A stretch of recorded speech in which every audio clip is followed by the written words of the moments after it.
संदीप वजीर साहब, आपका क्या पक्ष है? नेशनल कॉन्फ्रेंस के नेता हैं, जल्दी से संदीप वजीर साहब अपनी बात भी कीजिए। देखिए, मैं नेशनल कॉन्फ्रेंस का लीडर तो आप कह सकते हैं मुझे, मैं हूं, उसमें कोई शक नहीं है।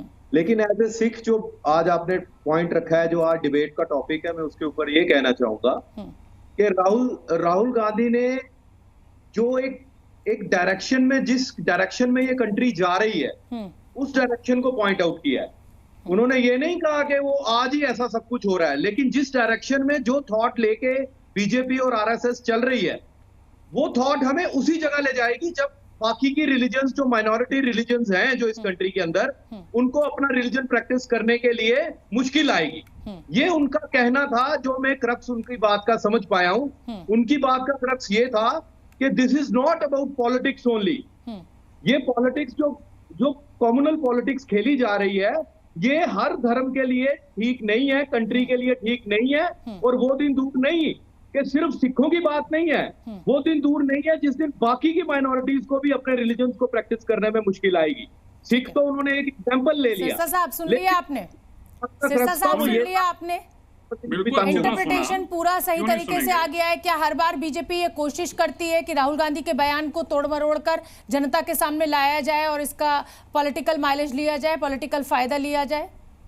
बिल्कुल ऐसी तोड़ मरोड़ के आपको कौन सी भाषा में ये समझ में आया? नहीं, मैं तो आपसे सवाल पूछ रही हूँ, मैं आपसे सवाल पूछ रही हूँ, क्योंकि नेशनल कॉन्फ्रेंस के नेता ने, मैं देख रहा हूँ जब से डिबेट शुरू हुई है, आपका पूरा नैरेटिव बदलने की तरफ ध्यान है, आपका ध्यान डिबेट की तरफ तो है। अच्छा, मतलब मैं आपके नैरेटिव को आगे बढ़ाऊं? आप ये कह रहे हैं कि मैं जो हूँ, मैं आपके नैरेटिव को आगे बढ़ाऊं? साइडलाइन करना चाहते हैं? नहीं, मैं बीजेपी के नैरेटिव को आगे बढ़ाऊं या कांग्रेस के नैरेटिव को आगे बढ़ाऊं? मैंने आपको नहीं कहा कि आप बीजेपी का करिए, कांग्रेस का। मैं कह रहा हूँ आप बार बार मेरे से सवाल पूछ रहे हैं, आप हमारी कम्युनिटी के नैरेटिव को बदलने के लिए कोशिश ना करें। हमें अपनी कम्युनिटी के बारे में पता है। 1984 के कत्लेआम कराने वाले लोगों की बात मत करें। के अलावा सारी कम्युनिटीज की बात करें। नहीं, मेरे लिए आज ये दुखदाई है।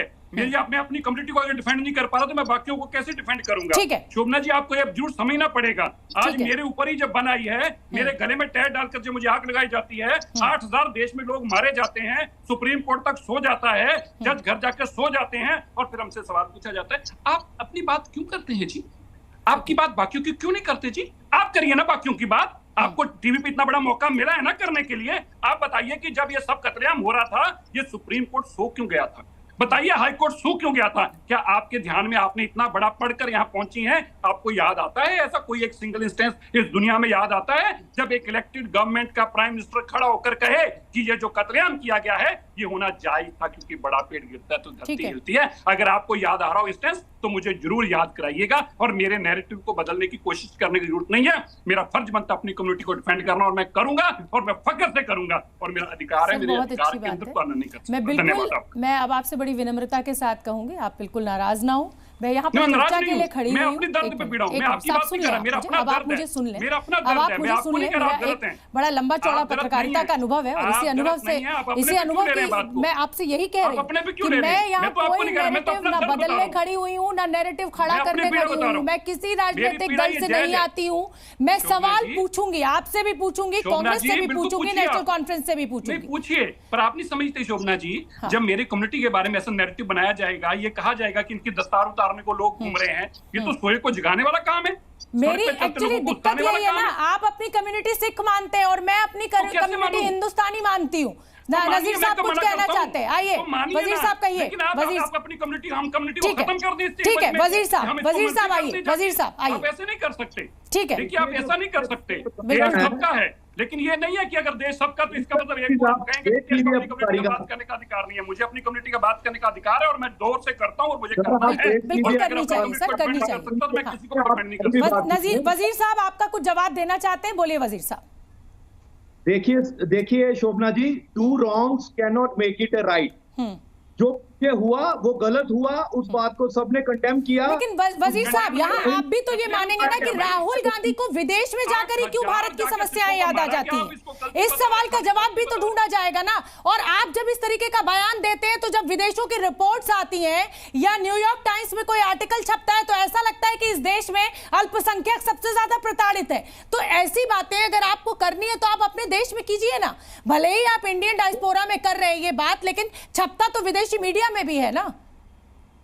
मैम देखिए, आजकल आप इंडिया के अंदर बात करें या फॉरेन के अंदर बात करें, पता सभी को लग जाता है। हाँ। इंडिया के अंदर भी राहुल गांधी उनका प्रवक्ता नहीं हूँ, लेकिन इंडिया के अंदर भी ये मुद्दे हैं, वो इंडिया के अंदर भी उठाते रहे हैं, बाहर भी उठा रहे हैं। अब अगर किसी को इस बात से तकलीफ है तो हमें मुंह नहीं मोड़ना चाहिए। ये प्रॉब्लम्स आने वाली हैं आगे चल के, ठीक है। वो हमें सिर्फ कर रहे हैं कि आगे चल के ये प्रॉब्लम्स आएंगी, और मुझे लगता है कि वाकई जिस डायरेक्शन ये सिर्फ आप अपने वोट बैंक को साध रहे हैं, ऐसी कोई समस्या नहीं आएगी। जब ये नैरेटिव खड़ा किया जाता है कि साहब हिंदू खतरे में है, तो वो भी एक नैरेटिव है एक पॉलिटिकल पार्टी का, और जब ये कहा जाता है कि हाँ साहब आने वाले दिनों में इतनी कम्युनल राइट्स हो जाएंगे, तो वो भी एक नैरेटिव है। और मैं यही समझने की यहाँ पर कोशिश कर रही हूँ। सापरा साहब, राहुल गांधी को ऐसी क्यों जरूरत महसूस हो जाती है विदेशी धरती पर जाकर इस तरीके की बातें करने की? अगर आरएसएस की विचारधारा से आप सहमत नहीं है तो अपने देश में खूब आवाज उठाइए। आप चुनाव लड़ते हैं, जनता आपको जवाब देती है कि वो आपके साथ है या बीजेपी और आरएसएस के साथ है, तो फिर ऐसा बयान देकर क्यों एक नई सियासत हर रोज खड़ी की जाती है? एक नैरेटिव क्यों खड़ा करने की कोशिश की जाती है कि इस देश में सब कुछ खराब हो रहा है?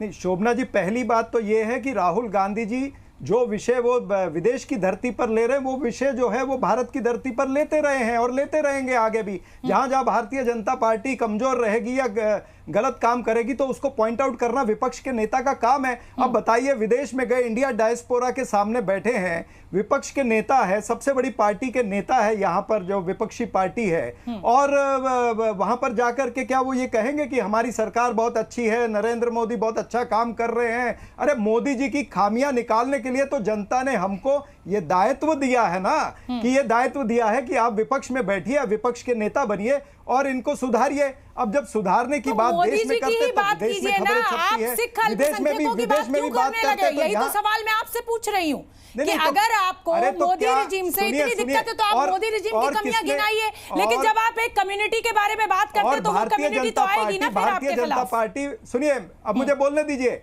भारतीय जनता पार्टी जो ये नैरेटिव बनाना चाहती है, बीजेपी हिंदुस्तान नहीं है, बीजेपी भारत नहीं है, आरएसएस भारत नहीं है कि बीजेपी के खिलाफ बोले या नरेंद्र मोदी के खिलाफ बोले तो पूरा हिंदुस्तान हो गया क्या? इस तरह से बीजेपी नैरेटिव बनाना चाहती है? नहीं, ये विपक्ष का दायित्व है कि विपक्ष जहां जहां सत्ताधारी पार्टी गलती करेगी, जहां जहां पर प्रधानमंत्री गलती करेंगे, उस गलती को हम पॉइंट आउट करेंगे। ये तो अजीब दादागिरी है, ये यहाँ देश में भी दादागिरी करेंगे।